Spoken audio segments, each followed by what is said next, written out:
Good morning बेटा, welcome back to the online class of SS. हम अपना chapter 2 read कर रहे थे, फ्रॉम ट्रेड टू टेरिटरी। हम जो बंगाल की कॉन्क्वेस्ट हो रही थी उनके बारे में पढ़ रहे थे। यहाँ से हम पढ़ेंगे आज, ठीक है ना। The company became the virtual ruler of Bengal with full control of revenue collection, military and criminal jurisdiction. जो कंपनी है वो बंगाल का वास्तविक शासक बन के रह गई। उन्होंने जो रेवेन्यू कलेक्शन था, सेना और जो आपराधिक क्षेत्राधिकार था उस पर अपना कंट्रोल कर लिया। It use part of revenue from Bengal to purchase Indian goods, meet administrative cost and maintain troop. उन्होंने बंगाल से जो रेवेन्यू मिलता था उसको भारतीय चीज़ें खरीदने, प्रशासनिक जो भी प्रशासन में खर्चे होते थे उनके लिए और सेनाएं रखने के लिए इसका इस्तेमाल किया। जो नवाब का sorry Nawab's office was reduced to a position of responsibility without any control over the resources। जो नवाब का पद था अब केवल उसको जिम्मेदारियां दी गई और संसाधनों पर उसका अब कोई कंट्रोल या नियंत्रण नहीं था। The company enjoyed power without any responsibility. अब कंपनी सभी शक्तियों का आनंद उठा रही थी और उसके पास कोई जिम्मेदारी भी नहीं थी। ये द्वैत शासन का इसको द्वैत शासन की प्रणाली कहा गया, विच लास्ट जो 1772 तक चली। जो बंगाल है वो इस सिस्टम से बहुत ही प्रभावित हुआ बुरी तरह से। Increasing operation by the company servants force many people to abandon their lands and flee into jungles. और जो कंपनी के जो कर्मचारी थे उनका जो प्रभाव बढ़ रहा था, वो दमन कर रहे थे, लोगों को एक्सप्लॉइट कर रहे थे। उससे बहुत सारे लोग मजबूर हो गए अपनी ज़मीनों को छोड़ने के लिए और जंगलों में भागने के लिए। ये 1770 में भी कंटिन्यू रहा, जब बंगाल में एक बहुत ही बुरा अकाल पड़ा और वहाँ के जो लोग हैं इससे बहुत बुरी तरह प्रभावित हुए। While Bengal suffer the company servant grow prosperous, many of them came very humble background and receive low salaries. अब जो अकाल का समय था, इस समय जो कंपनी के जो कर्मचारी थे वो अमीर हो रहे थे, लेकिन उनमें से कुछ अच्छे बैकग्राउंड से, अच्छे घरानों से आए हुए थे और इस समय में कम सैलरीज ले रहे थे। लेकिन उनमें से ज़्यादातर बंगाल में निजी व्यापार कर जो गैर कानूनी था उससे बहुत धन कमा रहे थे। जब वो इंग्लैंड लौटे तो उनकी जो वेल्थ थी उसने वहाँ के लोगों की अटेंशन ली और लोग उनसे जलने लग गए। उनको नबोब्स का मतलब नबोब कहते थे सरकास्टिकली, या फिर व्यंग्यात्मक रूप से उनको नबोब कहा जाता था, जो नवाब का ही इंग्लिश वर्जन होता था। 1772 में जो वॉरेन हेस्टिंग्स थे वो बंगाल के गवर्नर बन गए। उन्होंने ड्यूल गवर्नमेंट का जो सिस्टम था उसको ख़त्म कर दिया और बंगाल को प्रत्यक्ष रूप से डायरेक्टली कंपनी के अधीन ले आया। ब्रिटिश कॉन्क्वेस्ट आउटसाइड बंगाल के बाहर अंग्रेज़ों की जो विजय रही है उनके बारे में हम पढ़ेंगे। 1773 में जो वॉरेन हेस्टिंग्स हैं उनको भारत में इंग्लिश कंपनी के जितने भी क्षेत्र थे उनका गवर्नर जनरल बना दिया गया। कलकत्ता को इनकी राजधानी बनाया गया। At this time company had direct control over Bengal, Madras and Bombay and indirect control over Awadh and Karnataka. इस समय जो कंपनी था उसका बंगाल, मद्रास और बॉम्बे पर सीधा अधिकार था और अवध और कर्नाटक पर अप्रत्यक्ष रूप से उनके अधीन थे। There were 3 major independent native powers in Deccan, the Marathas, Nizam and Hyder Ali of Mysore. उस समय यहाँ पर भारत में मुख्य 3 देसी शक्तियाँ थीं, दक्कन में मराठा, हैदराबाद के निज़ाम और मैसूर का Haider Ali. Policy toward Awadh and Rohilkhand around 1772, the Maratha escorted Shah Alam troops from Allahabad to Delhi. This exposed Awadh to the danger of invasions। अब 1772 में अवध और रोहिलखंड के प्रति जो अंग्रेज़ों की नीतियां थी उनसे प्रभावित होकर मराठों ने शाह आलम को इलाहाबाद से दिल्ली पहुंचाया। और इसके कारण जो अवध था वो उस पर हमले का खतरा बढ़ गया। To retain Awadh as a buffer state Warren Hastings restored Kora and Allahabad to the Nawab of Awadh in return for a sum of money. अब अवध को एक न्यूट्रल स्टेट, एक पक्षपात रहित या फिर यहाँ पर किसी भी एक्टिविटी को ना होने देने के लिए जो हेस्टिंग्स थे उन्होंने कोरा और इलाहाबाद नवाब को दे दिया खुश करने के लिए। बदले में उससे बहुत बड़ी पैसे की रकम मांगी। The Nawab had to maintain at his own cost the company's troops in Awadh. Later on the company held Awadh annexed Rohilkhand. This extend British influence up to river Yamuna. अब राजा को अपनी सेना में जो कंपनी कि एक सेना की टुकड़ी रखनी पड़ती थी अपने ही खर्चे पर। इसके कारण जो कंपनी थी उसने अवध की मदद की रोहिलखंड को हड़पने में। इस तरह जो ब्रिटिश था उसका प्रभाव, अंग्रेज़ों का प्रभाव यमुना नदी तक बढ़ गया। Growth of British influence, British प्रभाव में विकास।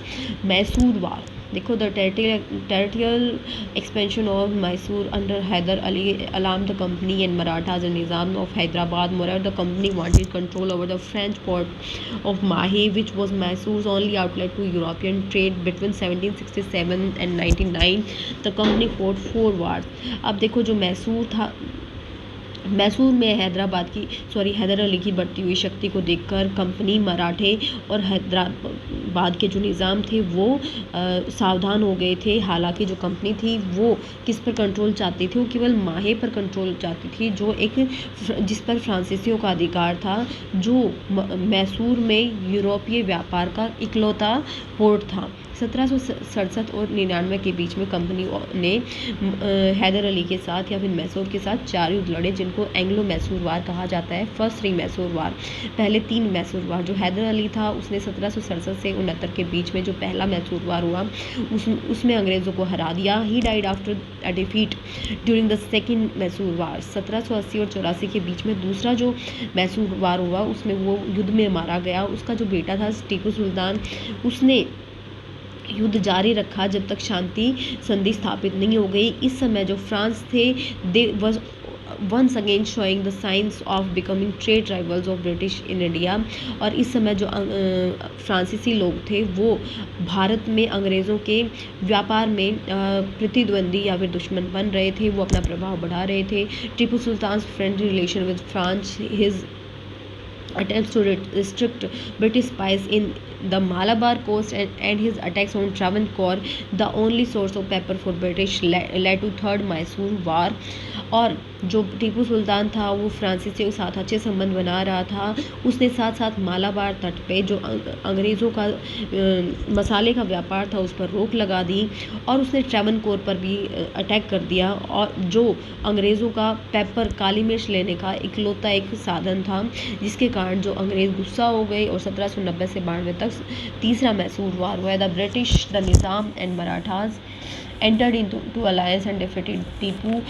अंग्रेज़, निज़ाम और जो मराठे थे उन्होंने मिलकर संधि की, उन्होंने एक ग्रुप बनाया, तीनों की मिलीजुली सेनाओं ने टीपू को हरा दिया। टीपू के क्षेत्रों का एक बड़ा हिस्सा हड़प लिया गया और इन तीनों ने आपस में बांट लिया। जो टीपू था उसको बहुत बड़ा फाइन देना पड़ा और उसके 2 बेटों को अंग्रेज़ी कैंप में बंदियों के रूप में भेजना पड़ा। सब्सिडरी अलायंस या फिर सहायक संधि 1798 में लॉर्ड वेल्लेस्ली जो गवर्नर जनरल थे उन्होंने सहायक संधि या सब्सिडरी अलायंस की शुरुआत की, ताकि जो अंग्रेज़ों का जो वर्चस्व है, सुप्रीमेसी है, वो एस्टेब्लिश हो सके और फ्रेंच प्रभाव को हटाया जा सके। जो निज़ाम था वो हैदराबाद का निज़ाम इस संधि को अपनाने वाला पहला भारतीय शासक था। एक रूलर जो सहायक संधि अपनाता उसको क्या करना होता था, अपनी ही लागत पर अपने राज्य में अंग्रेज़ों की सेना को रखना पड़ता था, या फिर कुछ हिस्सा इस उद्देश्य के लिए अंग्रेज़ों को सौंप देना पड़ता था। सभी गैर अंग्रेज़ी विदेशियों को भारत अपने राज्य से निकालना होता था। अंग्रेज़ों को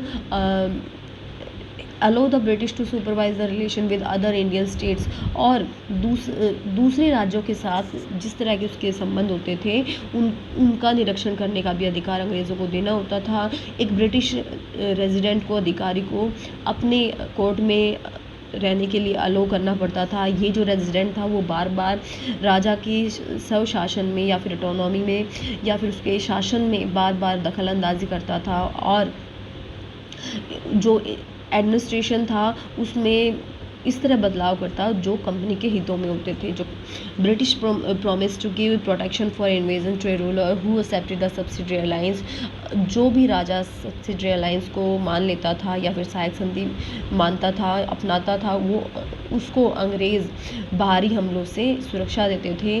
but they also reserve the right to depose the ruler, और साथ साथ वो उनके पास ये भी राइट होता था अगर कोई राजा से अगर कोई लैप्स या भूल हो जाती है तो उस केस में वो राजा को पद से हटा सकते थे। जो अंग्रेज़ थे उन्होंने तंजौर, सूरत और कर्नाटक के जो रूलर्स थे उन्होंने यहाँ पे राजाओं को पद से हटा दिया। फोर्थ मैसूर वार, चौथा मैसूर वार कब हुआ देखो।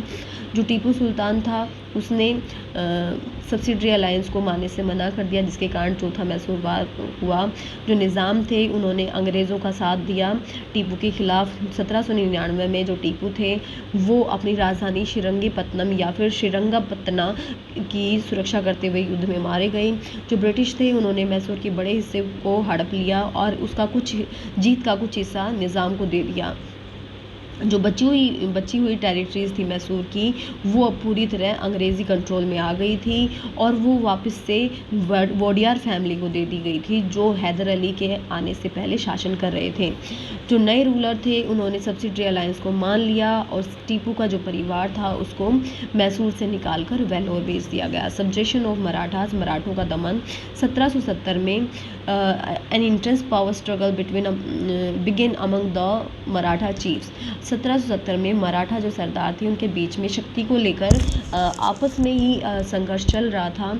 इस डिसयूनिटी का फ़ायदा उठाया, राजनीतिक जो कमज़ोरी थी उसका फ़ायदा उठाया अंग्रेज़ों ने, और अंग्रेज़ों ने मराठों के जो अंदरूनी मामले थे उनमें दखल अंदाजी करना शुरू कर दिया, जिसके कारण अंग्रेज़ों और मराठों के बीच में एंग्लो मराठा वार हुए 1775 से लेकर 1818 तक।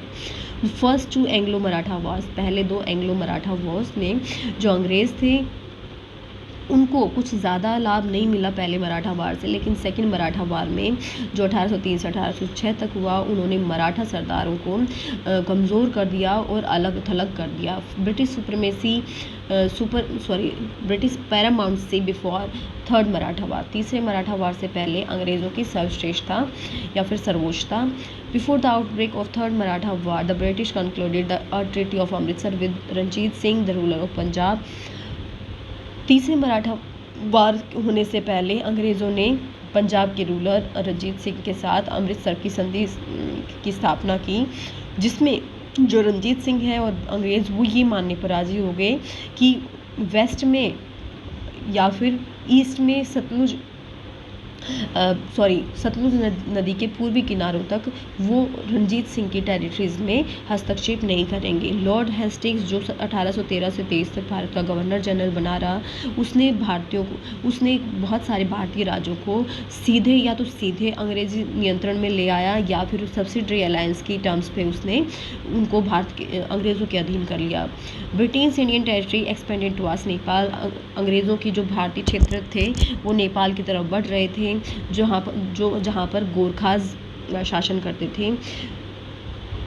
धीरे धीरे जो लगातार जो बॉर्डर पे उनके आपस में विवाद हो रहे थे, उनके कारण 1814 तक एंग्लो अंग्रेज़ों और गोरखों के बीच में युद्ध हुआ। जो गोरखे थे वो युद्ध में हार गए और उनको गढ़वाल और कुमाऊं किसको देना पड़ा, अंग्रेज़ों को देना पड़ा। और इसके साथ साथ अंग्रेज़ों ने अल्मोड़ा, नैनीताल, मसूरी और शिमला में अपने हिल स्टेशंस का निर्माण किया। जो गोरखा थे ऑल्सो विड्रो, उनको सिक्किम से निकाल दिया गया और नेपाल की राजधानी काठमांडू में एक अंग्रेज़ अधिकारी को उनको एक्सेप्ट करना पड़ा। जो गोरखे थे वो अब से कंपनी की जो सेना थी उसमें बड़ी संख्या में गोरखा सैनिक शामिल होने लग गए।